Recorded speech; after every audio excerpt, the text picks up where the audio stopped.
So, interesting little factoid, and I looked this up. These episodes were going live just a few months before Rogue One went live. That feels very recent to me, recent history, relatively speaking.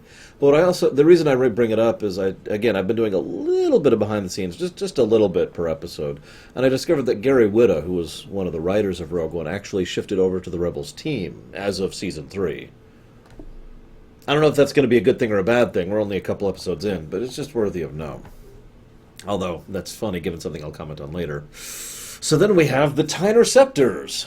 Honestly, one of my favorite TIEs, just in terms of pure appearance. Although, of course, the Defender is king, as it always should be. But I still like the TIE Eyes, and I always will. And you kill relief transports like you do. I mean, obviously, you have to fire on unarmed civilians who are sending supplies. I mean, come on.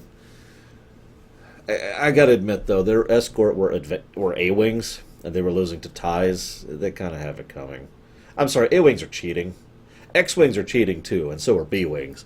But the Rebels all have the best ships. It's so stupid. Anyway, so we have another infiltration mission, and Sabine even dyed her hair. Holy crap. Although, I almost wonder what the point is of the earlier scene. Apparently her ID card was a NES cartridge or something? I don't know. So here we have the most elite pilots. You can become the greatest pilots in the Empire. We'll even put you in a TIE fighter. Look, I have a special fondness for the TIE line. I do. But the TIE F is one of the most pathetic fighters in the history of anything. The only reason it's better than a Z-95 is because it's more maneuverable and can push out more firepower in a pinch. That's it. They are junk, but yeah, whatever. And we see Wedge. Mr. Wedge Antilles, who is finally joining the rebellion. I say finally. It's just a nice little thing. This is showing how he ended up joining the rebellion. It makes sense that they're showing a lot of the origins and the building of the pieces of the franchise leading into the original trilogy, since that's kind of the premise, right? There's this one scene where they decide to defect, and they're like, oh no, our ties have been injured. We're in a Corvette. We can't do anything against a squadron of TIEs. Come on! Anyways. Whatever. So, you notice I'm just kind of racing through the events of the episodes, because I don't have much to say about it. It's kind of a, we're back to kind of a day in the life sort of a thing. What I do have to comment is on Governor Price. Now, I've only seen her, I think, 3 times to date, and she's been referenced a few times, but I am singularly unimpressed with her so far.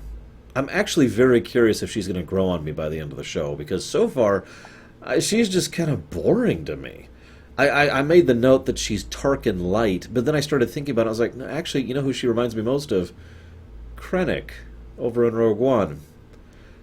I wonder if that's a coincidence or not. What's doubly funny about that is her involvement is supposed to show how high scale things have become, and yet at the same time the whole point of the Krennic concept is that someone who thinks they're big scale and isn't. And yet at the same time, reading into the backstory of Governor Price and where she is and what her position is, she's actually not big scale. Well, Thrawn is. Tarkin is. Vader is. Maul is, by all accounts. Ahsoka was.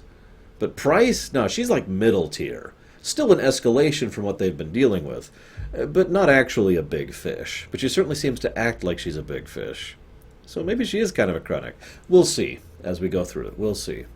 Callus, and I wanted to mention this, Callus, by contrast, has continued to develop and added more layers to his character to the point where I actually like him as a character.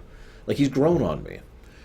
Now, he's had 2 seasons to do that, so it's worth noting that that's why I don't want to judge Price too severely, too quickly. But I do like what they have done with Callus so far, and adding a few extra layers of dynamic to him.